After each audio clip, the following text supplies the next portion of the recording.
और योगी और अमित शाह ये इस्लाम कबूल करे, सारे मुसलमान इसी नहीं के साथ में है, सभी साथ में। सनातनी है ये। नहीं, सभी साथ में है। नहीं, आप रोने भी लगे, आप क्यों रो रहे हैं आप इसमें? तो रोएंगे नहीं।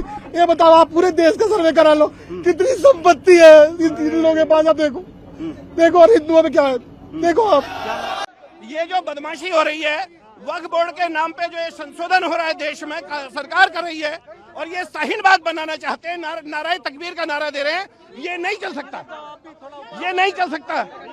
हमें तो वहाँ भी जाने का अधिकार है। ये दबाएंगे हमें, हमारा देश है ये, सनातनी हिंदुओं का देश है, कौन दबाएगा हमें?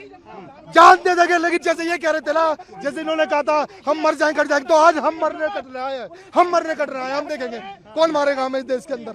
मैं अब बवाल करने नहीं आया, लेकिन मैं विरोध करने आया हूँ। ये सरकार का विरोध करेंगे, मैं सरकार के समर्थन में आया हूँ।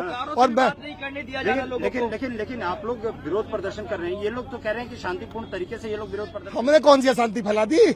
हम यहाँ दंगा भड़काने आए हैं। हम क्या करने आए? दंगा करने। ये लोग आए हैं यहाँ, अनुमति गलत दी गई इन्हें, अनुमति देनी नहीं चाहिए थी केंद्र सरकार को, बिल्कुल भी अनुमति। अगर हम लोग करते ना तो अनुमति हमें भी नहीं मिलती। नजरबंद कर दिया गया। यति नरसिंहानंद जी ने कहा था मैं हनुमान चालीसा पढ़ूंगा, हम शिष्य गुरु मानते हैं यति नरसिंहानंद जी को, उनको नजरबंद कर दिया। पिंकी चौधरी का जवाब में नजरबंद कर दिया। मैं सुबह 5 बजे निकला हूँ यहाँ के लिए, और इसी मिशन के लिए निकला हूँ कि यहाँ पे जिस तरीके से विरोध कर रहे हैं शाहीनबाग देश, हम भी तो शांति प्रिय तरीके से यहाँ बैठे हैं। बताओ मैंने किसके साथ क्या बदतमीजी करी? पुलिस बदतमीजी कर रही है, उनके साथ क्यों नहीं कर रही? हमारे साथ क्यों? मैं तो अकेला हूँ, एक है दो है, कितनी वोट्स की जरूरत है मेरे लिए? बताओ क्या कर रहा हूँ मैं? अपनी बात नहीं रख सकता क्या? इस देश की आवाज नहीं उठा सकता मैं 100 करोड़ हिंदुओं की?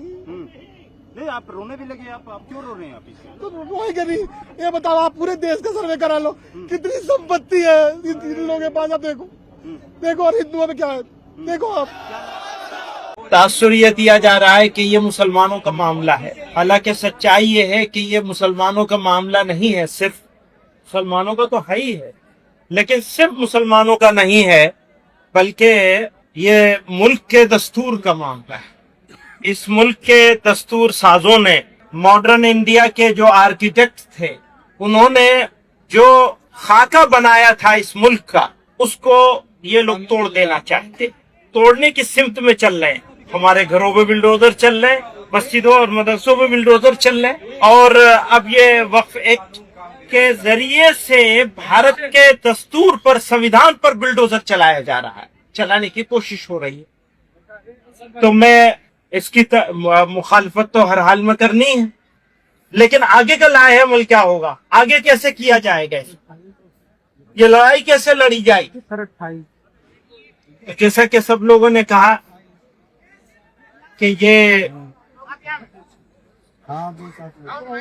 शुरुआत है, तो जब किसी चीज की शुरुआत इतनी खूबसूरत हो तो उसकी जवानी और उसका शबाब कितना खूबसूरत होगा। मुझे हमारे सिख समाज के जिम्मेदार, मैं उनको मुबारकबाद देना चाहता हूं, और यकीनन ये लड़ाई सब लोगों की है, और अगर इस लड़ाई को अकेले अकेले लड़ा जाएगा तो हो सकता है थोड़ी दिन के लिए वो जीत जाएं। लेकिन एक बात का यकीन है, मैं अपने मुसलमानों से और फिक्रमंद सिटीजन से, भारत के जो लोग चिंता में है कि ये भारत जा क्या कहाँ रहा है, बनाया क्या जा रहा है, ये जो मेजोरिटोरियन स्टेट बनाने की कोशिश हो रही है, इसका बेहतरीन जवाब है जो इन्होंने कहा है कि यह अक़लियतों की अक्सरियत का मुल्क है, और सिर्फ हमें नहीं जमा होना है, बल्कि हमें अपने साथ और भी सबको जमा करना है। एक बात यह है। दूसरी बात यह है, हर लड़ाई के लिए कुर्बानी की जरूरत होती है। आप लड़ाई लड़ेंगे और आराम से बैठे रहेंगे, काम नहीं। और जो बात उन्होंने कही, इन्होंने कही कि बस एनफ, बहुत हो गया, तो कुर्बानी देने के लिए हमें तैयार होना चाहिए। मोदी और योगी और अमित शाह ये इस्लाम कबूल करे, सारे मुसलमान इसी नहीं के साथ में है, सभी साथ में। सनातनी है ये। नहीं, सभी साथ में है। इस सरकार से कोई उम्मीद नहीं है, धोखेबाज है, झूठी है, मक्कार है, फरेबी है। मैं कुछ नहीं। सरकार कह रही है कि हमने केवल उसमें सुधार किया है,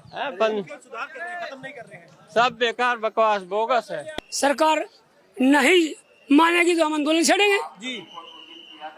और अपने इसे वापस नहीं करेगी तो हम जो है जो सब कुछ अपना हक लेने के लिए तैयार है।